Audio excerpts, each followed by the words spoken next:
आपके मन में क्यूरियोसिटी होगी कि 3x3 मैट्रिक्स वाले की डिटरमिनेंट वैल्यू हम और किन किन मेथड से यूज़ कर सकते हैं, फाइंड कर सकते हैं। सो आज मैं इस वीडियो के दौरान आपको उन सभी मेथड्स के बारे में बताऊंगा। हमारे साथ बने रहिए। और हाँ, अगर आपने अभी तक प्रीवियस वीडियोस को नहीं देखा है तो हमारे चैनल पर जाकर आप पुराने वीडियोस को देख सकते हैं, और मैं यही कहूँगा कि उन्हें देख लेना चाहिए ताकि आपको नए वीडियोस अच्छे से समझ आ सके। स्टूडेंट्स, मैं अजय जैन मैट्रिक्स के यूट्यूब चैनल पर आप सभी का स्वागत करता हूँ, और आज अब हम अपने प्रीवियस लेक्चर को ही कंटिन्यू करके आगे बढ़ेंगे। लेता हूँ determinant a is equal to -3 2 1 0 1 2 2 1 0। ये मैंने एक 3x3 ऑर्डर का डिटरमिनेंट लिया और अब मुझे इसके लिए डिटरमिनेंट वैल्यू कैलकुलेट करनी है। तो मैं आपको शॉर्ट ट्रिक बताना था कि कैसे हम कर सकते हैं। शॉर्ट ट्रिक समझने के लिए आपको पहले समझना होगा कि इनकी एलिमेंट की कुछ प्लेस साइंस होते हैं। प्लेस साइंस मतलब कि जिस प्लेस पर ये हैं उनके साइन। तो जैसे मान सकते हैं मतलब यहाँ पर जो एलिमेंट होता है उसका प्लेस साइन होता है प्लस, यहाँ माइनस, यहाँ प्लस, देन यहाँ माइनस, यहाँ प्लस, यहाँ माइनस, देन यहाँ plus, then minus, then plus. आप देख रहे हैं कि प्लस और माइनस साइन अल्टरनेट वे में है ना। जैसे plus minus plus minus plus minus plus minus plus, समझ रहे हो आप? तो ये इनके प्लेस साइंस हो गए। तो बेसिकली जब आप कोफैक्टर यूज करते हैं ना तो उसमें -1 i प्लस j वाला टर्म आता है, उसको मैंने सॉल्व करके यहाँ पे प्लेस साइंस के वे में रिप्रेजेंट कर दिया। समझना, जैसे C11 कैलकुलेट करना होगा तो उसमें -1 प्लस 1 होता है, तो -1 प्लस 1 कितना हुआ? +1, और +1 को किसी भी नंबर से मल्टीप्लाई करोगे तो वही नंबर आएगा। तो इस वजह से मैंने यहाँ पे प्लस रख दिया। C12 के लिए आप i की वैल्यू 1 रखोगे और j की वैल्यू 2 रखोगे, तो -1 प्लस 2 दैट मींस -1 वहां पर आंसर क्या आएगा? नेगेटिव। C13 के केस में i की वैल्यू 1 रखोगे, j की वैल्यू 3 रखोगे, तो -1 प्लस 3 दैट मींस -1/4, उसकी वैल्यू कितनी आएगी? पॉजिटिव। तो इस तरह से मैंने हर एक एलिमेंट के लिए प्लेस साइंस ऑलरेडी कैलकुलेट करके रख लिए माइंड में। अब मैं इसकी रिटर्न वैल्यू कैसे कैलकुलेट करूंगा, तो ध्यान से देखना। चलिए हम एक काम करते हैं, रो 2 के अलोंग एक्सपेंड करते हैं। तो मैं लिखूंगा लेट एक्सपेंड अलोंग R2। देखिए मैं यहाँ पे कोफैक्टर यूज नहीं कर रहा हूँ, डायरेक्टली मैं इसका एक्सपेंशन करूंगा। अगर कभी आप इस मेथड से एक्सपेंशन करेंगे तो आपको बताना पड़ेगा कि आप किस कॉलम या रो के अलोंग एक्सपेंड कर रहे हैं। तो देखिए मैं इसका रिटर्न वैल्यू कैलकुलेट करता हूँ। देखना, सबसे पहले मैं क्या करूंगा, रो 2 का एलिमेंट लूंगा। पहला एलिमेंट 0 लिया। अब इस 0 वाले एलिमेंट के करस्पॉन्डिंग रो और कॉलम को एलिमिनेट कर दूंगा। एलिमिनेट कर दिया मैंने। सपोज करो कि मैं यहाँ पे एलिमिनेट कर रहा हूँ, उनको कट कर रहा हूँ, तो मेरे पास एलिमेंट्स क्या बचे? 2 1 1 0। ध्यान से देखिए, आपको नजर आ रहा होगा 2 1 1 0। अब मैं यहीं पर इसकी डिटरमिनेंट वैल्यू कैलकुलेट करूंगा। तो मुझे पता है कि 2/2 के लिए डिटरमिनेंट वैल्यू कैसे कैलकुलेट की जाती है। तो पहले मैं इन दोनों को मल्टीप्लाई करूंगा। 2 × 0 दैट इज 0, 1 × 1 दैट इज 1। तो मैं लिखूंगा 0 - 1। बहुत सिंपल है। प्लेस साइन क्या था? माइनस, तो मैं यहाँ पे माइनस लगा दूंगा। फिर प्लस, क्योंकि प्लेस साइन प्लस है, फिर यहाँ पे 1 एज इट इज। नेक्स्ट, इसके बाद बात करते हैं, तो इस रो और कॉलम को लिमिट करेंगे तो बच्चे के एलिमेंट्स -3 1 2 0। मल्टीप्लाई करते हैं, -3 × 0 दैट इज 0, 2 × 1 दैट इज 2, तो 0 - 2। ओके, प्लस, सॉरी यहाँ लिखेंगे माइनस, क्योंकि यहाँ प्लेस साइन क्या है? Minus, then element 2। नाउ इस करस्पॉन्डिंग रो और कॉलम को एलिमिनेट करते हैं तो बचेंगे टर्म्स कौन से?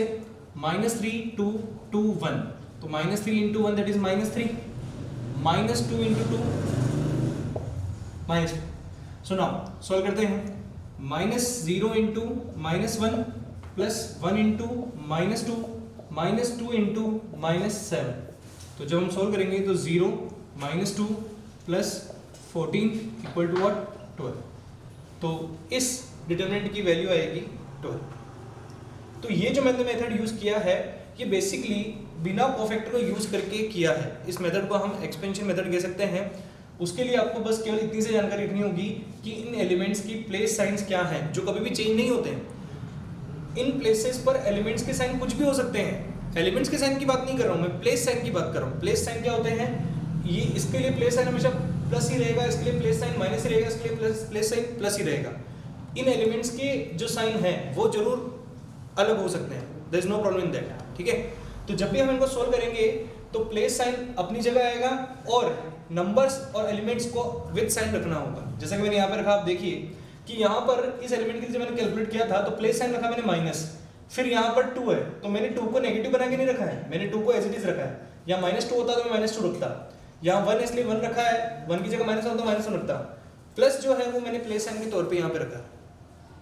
आई होप आपको समझ में आया होगा। चलिए मैं आपके लिए एक और एग्जांपल कर लेता हूँ, मतलब इसी के अंदर मैं एक और कॉलम के अकॉर्डिंग कर लेता हूँ। तो चलिए हम आगे एक्सपेंड करते हैं, हम C3 के अलोंग एक्सपेंड करते हैं इसको। Let expand along C3।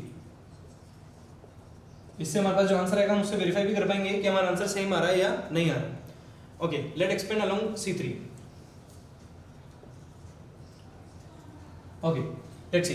तो C3 के एलिमेंट्स क्या क्या हैं, 1, 2 और 0। ओके, तो विद द प्लेस साइन हम सोल्व करेंगे। पहले +1 ओके इनटू करते हैं, तो करस्पॉन्डिंग रो और कॉलम का एलिमेंट कर दूंगा।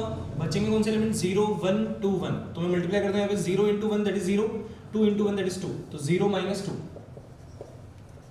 फिर यहाँ पर प्लेस साइन कितना है, माइनस, और एलिमेंट कितना है 2, तो करस्पॉन्डिंग रो और कॉलम का एलिमेंट कर देता हूँ। -3, 2, 2, 1, तो -3 × 1 दैट इज -3, 2 × 2 दैट इज 4, तो -3 - 4 प्लस, क्योंकि प्लेस साइन प्लस है, 0 करस्पॉन्डिंग रो और कॉलम को वैसे हमें लिखने की जरूरत नहीं है क्योंकि 0 को किसी भी नंबर से मल्टीप्लाई करूंगा तो वही आंसर आएगा। फिर भी हम यहाँ पे लिख लेते हैं, 0 को हमने मल्टीप्लाई किया किसके साथ करेंगे, देखो 1 × -3 दैट इज -3, 0 × 2 दैट इज 0, तो -3 - 0। सॉल्व करते हैं, सॉल्व करेंगे, देखते हैं 1 × -2 that is -2, -2 × 7 and plus 0 equal to -2, sorry here it is -7 plus 14 is equal to 12। so आप देखिए जब मैंने यहाँ पर R2 के अलोंग एक्सपेंड किया था तब भी आंसर 12 आया था, और जब मैंने C3 अलोंग एक्सपेंड किया तो भी आंसर 12 आया। आंसर सेम आ रहा है। फिलहाल हमें फोकस करना चाहिए कॉन्सेप्ट पर कि हम किस कॉन्सेप्ट को यूज करके इनकी डिटरमिनेंट वैल्यू कैलकुलेट कर रहे हैं। तो आप समझिए कि मैं किस तरह से इन क्वेश्चंस को सॉल्व कर रहा हूँ।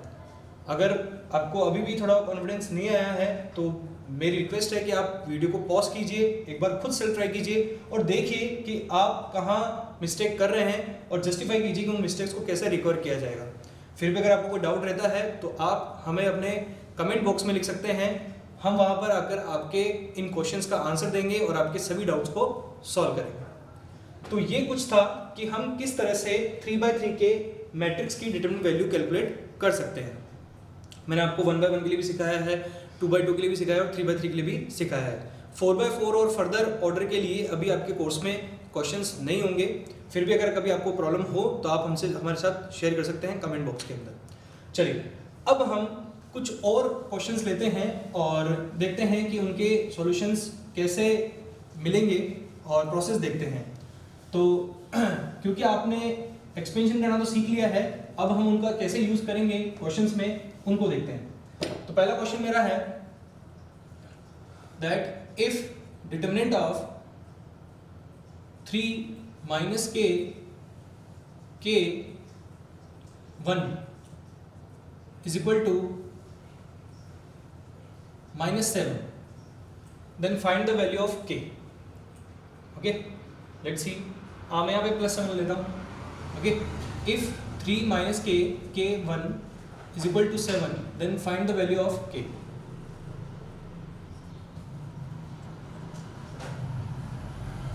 Value of k। ओके तो हमें डिटरमिनेंट की वैल्यू गिवन है और हमें k की वैल्यू फाइंड करनी है। तो सिंपल है, हमें डिटरमिनेंट को सॉल्व कर लेना चाहिए।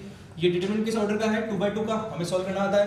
हम क्या करेंगे, सॉल्व करेंगे तो 3 × 1 दैट इज 3 और minus k × k is equal to what, 7। so 3 plus k square is equal to what, 7। so k square is equal to what, 4। so k is equal to what, +-2। so इस तरह से हम k की दो possible values calculate कर सकते हैं, +2 and -2। जी हाँ, यहाँ पर +2 रखने पर भी हमारा क्वेश्चन बिल्कुल वेरीफाई होगा और -2 रखने पर भी वेरीफाई होगा। इस वजह से +2 और -2 दोनों एक्सेप्टेबल हैं।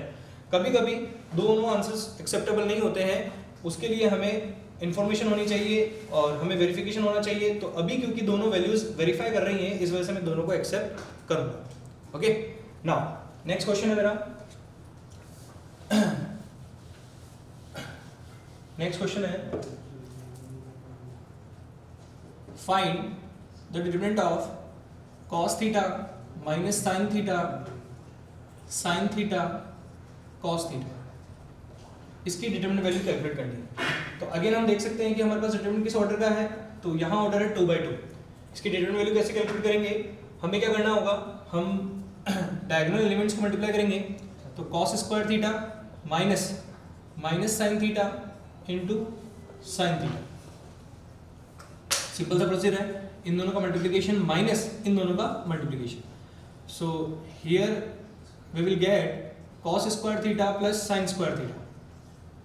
नाउ हमें पता है कि cos square theta plus sine square theta की वैल्यू कितनी होगी 1। क्यों, क्योंकि हमने जब ट्रिग्नोमेट्री पढ़ी थी तो हमने देखा था कि cos square theta plus sine square theta equal to 1 एक ट्रिग्नोमेट्रिक आइडेंटिटी है जो थीटा की किसी वैल्यू के लिए सेटिस्फाई करती है। तो यहाँ पर थीटा की वैल्यू आप कुछ भी रख लेंगे, कभी भी कुछ भी होगी, तो इस एक्सप्रेशन की वैल्यू हमेशा 1 के इक्वल ही आएगी। और अगर इसकी वैल्यू 1 के इक्वल है, इसका मतलब डिटरमिनेंट वैल्यू भी 1 के इक्वल है। तो यहाँ पे लिख लेता हूँ डिटरमिनेंट वैल्यू। ओके, बहुत सिंपल सा क्वेश्चन था, ट्रिग्नोमेट्री थीम पर था तो बताना जरूरी था।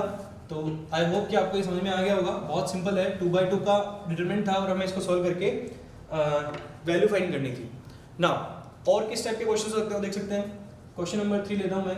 लेट सपोज लिखते हैं, if determinant of A is 4 3 0 -1 2 5 8 7 9, then find cofactors of R3 and by using those find the determinant value of A। Okay, so हमारे सामने क्वेश्चन है कि एक डिटरमिनेंट हमें गिवन है, हमें रो थर्ड के कोफैक्टर्स फाइंड करने हैं और उनको यूज करके डिटरमिनेंट वैल्यू फाइंड करनी है। तो आई होप कि आपको इस क्वेश्चन को सॉल्व करने का मेथड पता होगा, है ना। तो R3 के हमें कोफैक्टर्स फाइंड करने हैं, कर सकते हैं बहुत इजीली, और उन कोफैक्टर्स को यूज करके हमें डिटरमिनेंट वैल्यू फाइंड करनी है। इसके लिए आपको रिकॉल करना होगा कि क्या कॉन्सेप्ट हमने पढ़ा था जब हमने expansion of matrix determinant by using the method पढ़ा था। Okay, let's see. तो सबसे पहले कोफैक्टर्स फाइंड करने हैं। तो इनके जो जनरल टर्म्स होते हैं वो क्या होते हैं, इसका जनरल टर्म होता है A31, it is A32, it is A33। तो हमें पहले माइनस कैलकुलेट करने पड़ेंगे। तो माइनस M31 करस्पॉन्डिंग रो और कॉलम को एलिमिनेट करने से जो डिटरमिनेंट बनेगा उसकी वैल्यू में फाइंड करनी होगी। तो इसकी वैल्यू कितनी आएगी 15। तो C31 की value -1 rays to power 3 + 1 into 15, that is equal to what 15। Now M32 means हमें रो कॉलम को एलिमिनेट करना होगा। 4 0 -1 5, so 20 - 0 that is equal to 20। So C32 is equal to -1 rays to power 5 into 20, that means -20। Now M33 equal to corresponding row और column को eliminate करेंगे। 4 3 -1 और 2, so 8 + 3 equal to 11. So C33 equal to what? -1 raised to power 3 + 3 into 11 equal to what? 1 into 11, that is equal to 11. तो आपको भी पता है कि कोफैक्टर्स कैसे कैलकुलेट किए जाते हैं। मैंने उसी मेथड को यूज करके कोफैक्टर्स कैलकुलेट कर लिए। तो एक पोर्शन तो हमारा कंप्लीट हो गया कि कोफैक्टर्स फाइंड करने हैं। अब दूसरा पोर्शन है दैट कि इनको यूज करके हमें डिटरमिनेंट वैल्यू कैलकुलेट करनी है। तो क्योंकि हमने R3 के कोफैक्टर्स यूज फाइंड कर लिए हैं, तो इसको यूज करके हम डिटरमिनेंट वैल्यू कैसे फाइंड करेंगे ये आपको पता होना चाहिए।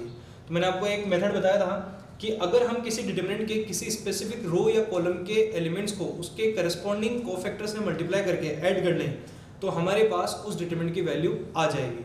तो क्योंकि अभी हमने R3 के कोफैक्टर्स फाइंड किए हैं तो हमें R3 के एलिमेंट्स को उनके कोफैक्टर से मल्टीप्लाई करके ऐड कर लेना चाहिए। इससे हमारे पास जो आंसर आएगा that will be the determinant value. तो लेट्स चेक। हम determinant value of A calculate करते हैं। इसके लिए हमें R3 के एलिमेंट चाहिए होंगे। तो R3 का फर्स्ट एलिमेंट है 8 और इसका 8 का कोफैक्टर कितना आ रहा था, दैट विल बी 15। तो 15, फिर 7, इसका कोफैक्टर कितना था, इज 20, एंड देन 9 और इसका कोफैक्टर था 11। बहुत सिंपल है, R3 के एलिमेंट्स उन्हीं के कोफैक्टर्स मल्टीप्लाई करके ऐड करना है। तो 15 8 जा 120 plus 7 into 20 that is 140 plus 9 into 11 that is 99. So 120 plus 140 that is 260 plus 99 that is equal to what, 359. So 359 is the determinant value of this determinant. I hope कि आपको question और इसका solution दोनों ही अच्छे से समझ में आ गए हैं। ओके, सो ये कुछ एग्जाम्पल्स थे जो कि आपके लिए बहुत यूजफुल थे ताकि आप एक्सरसाइज बेस्ड क्वेश्चंस को सॉल्व कर सको। तो अभी तक जो मैंने आपको जितनी भी नॉलेज दी है आप उनके ज़रिए बहुत अच्छे से तैयारी कर सकते हो। बस आपको इस वीडियो को प्रॉपरली ध्यान से सुनना होगा और इन क्वेश्चंस की, जो मैंने क्वेश्चंस आपको करवाए हैं, एग्जांपल्स करवाए हैं, उनकी प्रैक्टिस लगातार करनी होगी। सो आई होप कि आज जो मैंने आपको पढ़ाया है वो आपको समझ में आया होगा। और अगर आपको ये वीडियो पसंद आया है तो प्लीज़ इसे लाइक कीजिए, इसे अपने दोस्तों के साथ शेयर कीजिए और हमारे YouTube चैनल को सब्सक्राइब कीजिए ताकि हमारे नए वीडियोस की नोटिफिकेशन आपको बार बार मिलती रहे और आप उन वीडियोस को देखकर इसी तरह से अपनी नॉलेज को बढ़ा सके। और प्लीज़ हमारे चैनल के बेल आइकन पर भी आप क्लिक कीजिए ताकि आपको नोटिफिकेशन आने पर तुरंत इन्फॉर्मेशन मिले। Thank you so much.